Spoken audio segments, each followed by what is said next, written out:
अजोपती ने मुख्यमंत्री को सुनाए अपनी दर्द भरी दास्तां, कहा आपके शासन में मिली नौकरी और नक्सल पीड़ित पुनर्वास योजना का लाभ।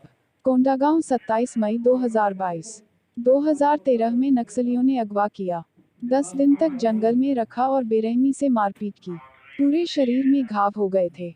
नक्सलियों के भय की वजह से मुझे परिवार सहित घर भी छोड़ना पड़ा था। इस बीच बहुत दर्द झेला, बहुत भटकी, लेकिन कहीं कोई सुनवाई नहीं हुई। कोंडागांव के लखापुरी की रहने वाली अजोपती ने बताया, आपकी सरकार आने के बाद मेरे डैक का अंत हुआ है। अजोपती ने कोंडागांव के राजा गांव में आयोजित भेंट मुलाकात कार्यक्रम में मुख्यमंत्री को आप बीती सुनाई। अजोपती ने बताया, अभी नक्सल पीड़ित पुनर्वास योजना के तहत मुझे बस पास, आयुष्मान कार्ड, नक्सल पीड़ित प्रमाण पत्र, कलेक्टर दर पर प्री मैट्रिक कन्या छात्रावास में भृत्य की नौकरी मिली है। माकड़ी एवं राजगांव से हमारे संवाददाता हरीश कुमार देवांगन की खास रिपोर्ट। हमारे मंत्री कवासी लखमा जी, सांसद दीपक जय जी, राज्यसभा सदस्य कुलदेव निदान जी, भाई शंकर सोढ़ी जी और भाई चंदन कश्यप जी उपस्थित हैं। साथ ही हमारे अधिकारीगण भी हैं। सभी पत्रकार साथियों का मैं स्वागत करता हूँ। कल दिन भर जगदलपुर और जगदलपुर से माकड़ी, माकड़ी से राजा गांव और राजा गांव के बाद कोंडागांव में देर रात तक के कार्यक्रम हुआ। आप सब भी अलग अलग जगहों में उपस्थित थे और गतिविधियों के बारे में आप सबने एक मुलाकात कार्यक्रम को आपने नज़दीक से देखा। बस्तर की अभी अब आज 8 विधानसभा पूरे हैं। पूरे 23 जगह एक मुलाकात कार्यक्रम में यहाँ के ग्रामीण जनों से, नगर वासियों से, आदिवासियों से, अनुसूचित जाति के लोगों से, बच्चों से, बुजुर्गों से, महिलाओं से, नौजवानों से, सबसे मुलाकात हुई। व्यापारियों से मुलाकात हुई, समाज के लोगों से मैंने भेंट मुलाकात की और पत्रकार दोस्तों से भी लगातार मुलाकात हर जिले में, हर विधानसभा हो रही है। और सबसे अच्छी बात ये है कि आज बस्तर में सबसे ज़्यादा जो रुझान बढ़ा है वो खेती की तरफ और लगातार सिंचाई की मांग बढ़ती जा रही है। विद्युत सब स्टेशन की मांग बढ़ती जा रही है। लघु वनोपज की खरीदी में काफ़ी वृद्धि हुई है और उसका आप देखेंगे पिछले 2 सालों में पूरे देश का 74% लघु वनोपज केवल छत्तीसगढ़ से जुड़ा है। इसमें बड़ा योगदान हमारे बस्तर का भी और इस लघु वनोपज से न केवल संग्रहण करने की तकनीक में भी परिवर्तन आ रहा है, वहीं वैल्यू एडिशन के माध्यम से लोगों को रोजगार भी मिल रहा है और अधिक राशि भी मिल रही है। इस ऐसे देखें बस्तर में बहुत सारी योजनाएं हमने शुरू की।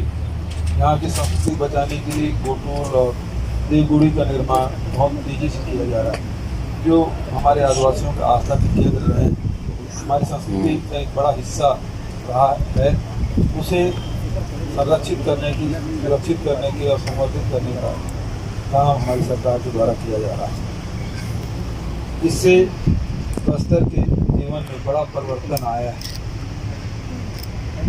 चाहे वैल्यू एडिशन के माध्यम से हो, अब जो गौठान बने हैं उसे रूरल इंडस्ट्रियल पार्क के रूप में बदला जाएगा। वहाँ गोबर खरीदित होगा ही, वर्मी कंपोस्ट तो बनेगा ही, गोबर से पेंट भी बनेंगे, गोबर से बिजली उत्पादन होगा। लेकिन उसके साथ साथ जो रूरल इंडस्ट्रियल पार्क के रूप में यहाँ छोटे छोटे धान कुटाई करने की मशीन, तेल पेराई की मशीन, दाल बनाने की मशीन और उसके साथ साथ यहाँ जो लघु वनोपज है उसके वैल्यू एडिशन करने की जो मशीनों की आवश्यकता होगी, उनका स्थापना यहाँ होगा। बड़े पैमाने पर अब मछली पालन है, मुर्गी पालन है, इस दिशा में भी हम लोग काम कर रहे हैं। तो इसका सीधा सा अर्थ ये है कि लोगों के पास पैसा जा रहा है और इस तरह से आप देखेंगे कि मोटरसाइकिल की बिक्री भी बस्तर में बढ़ी है और ट्रैक्टर की भी बिक्री बढ़ी है।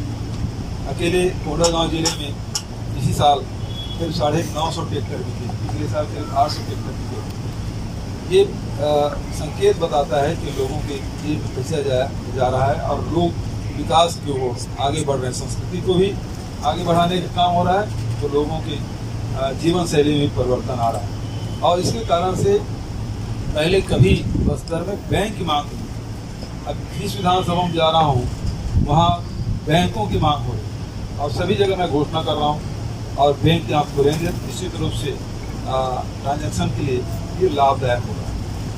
क्योंकि अभी मुझे केसकाल विधानसभा जाना है और बहुत सारी बातें आप सब जानते हैं।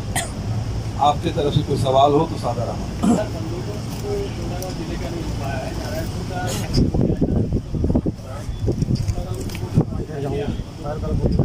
बिल्कुल आप सब नहीं करें और बंदोबस्त किसी कहते हैं लगातार यहाँ आ रही है और हम सब जानते हैं कि ये राज्य सरकार के पास ये अधिकार था और बंदोबस्त काम बहुत वर्षों से बंद सा था।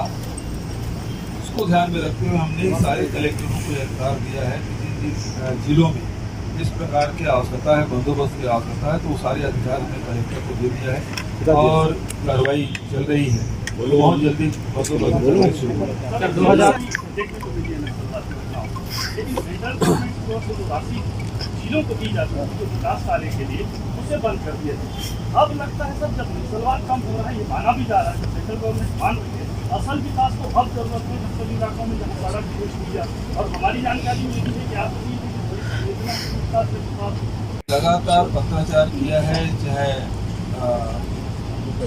होम मिनिस्ट्री में हो, चाहे प्रधानमंत्री कार्यालय में हो, चाहे वित्त मंत्रालय में हो, सब जगह पत्राचार कर रहे हैं। मैं जाके मिल भी रहा हूँ, प्रधानमंत्री से मुलाकात तो नहीं हुई, लेकिन HM से लगातार मुलाकात हुई और बस्तर के हालात के बारे में उसकी बहुत लंबी चर्चा, गंभीर चर्चा।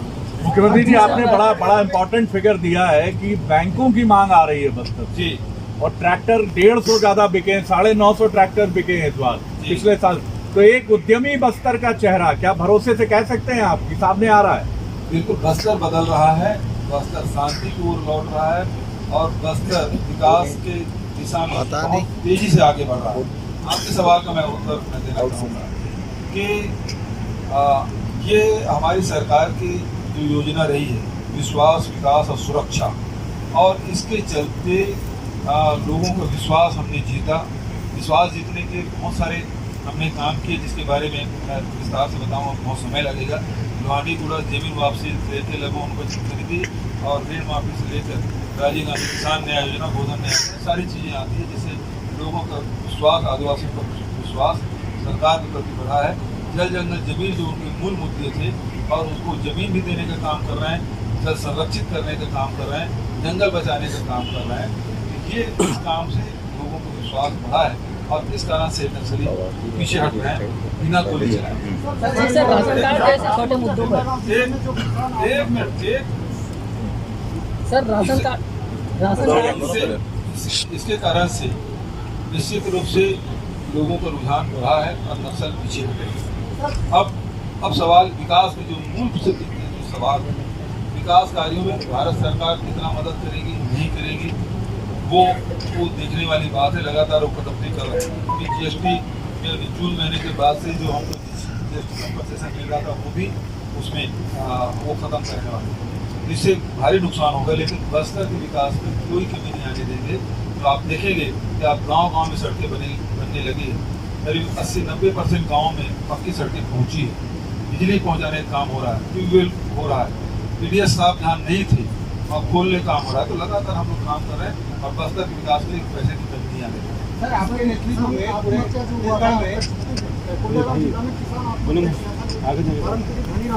सीएम को हस्तक्षेप कर, सर, राशन कार्ड जैसे छोटे मुद्दों पे CM को हस्तक्षेप करना पड़े, इसे आप कैसा देखते हैं? ये सबसे महत्वपूर्ण है। गरीब आदमी के पास राशन होना चाहिए, सदस्य के नाम होना चाहिए।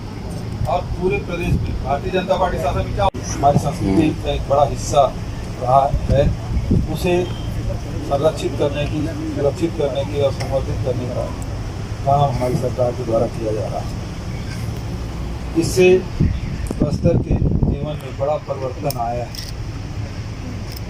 इस प्रकार से खेती में लोगों को रुझान बढ़ा है, ट्यूबवेल खनन बढ़े हैं, भूजल तो उपयोग भी बढ़ा है। तो सबसे ज़्यादा काम करने की आवश्यकता हमारे नालों की रिचार्जिंग करने की, नालों में पानी रोकने की है। नदी नालों में पानी जब तक नहीं रोकेंगे आने वाले समय में स्थिति बिगड़ सकती है, क्योंकि पेयजल के लिए भी घर घर में अब नल लगा रहे हैं।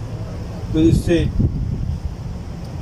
इससे पानी की खपत बढ़ेगी, सिंचाई में भी, विस्तार में भी और पेयजल में। तो इससे ज़्यादा काम करने की ज़रूरत है बस्तर में, क्योंकि यहाँ कोई बड़ा बांध नहीं है, कोई लिफ्ट इरिगेशन उतना नहीं है, छोटे बांध भी बहुत कम है, सीमित है। पर्यावरण को ध्यान में रखते हुए जो नरवा का कार्यक्रम है उसे हम लोगों को करने की आवश्यकता है।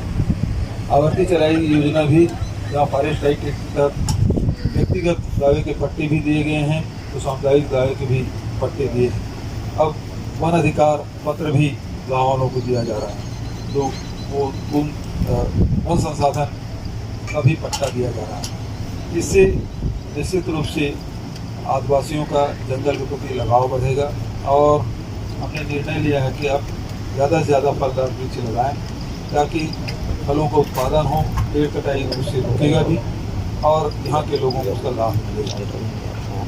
माकड़ी में और राजा गांव में जो मैंने घोषणा की है वो सब आप जानकर से बताने की जरूरत नहीं। अभी जो बस्तर में सबसे बड़ी जो घटना होती है वो ये है कि बस्तर में एक समय अबूझमाड़ में लोग देखते थे कि बहुत कम कपड़े का उपयोग करते थे।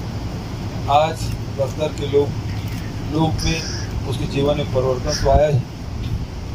बड़ी बात ये है कि बस्तर में दंतेवाड़ा में डेनेक्स के माध्यम से यहाँ कपड़ा सिलाई करके भेजा जा रहा है। देश और दुनिया में यहाँ के कपड़े, सिले हुए कपड़े भेजे जा रहे हैं। आज कोंडा गांव में भी पहली खेप यहाँ के हमारे बहनों ने जो कपड़े सिलाई किए उसको भेजा गया है। तो अब दंतेवाड़े के बाद अब कोंडा गांव में भी गारमेंट के काम, सिलाई के काम हो रहे हैं। इससे रोजगार बढ़ेगा, तो ज़्यादा से ज़्यादा लोगों को रोजगार दें, चाहे वो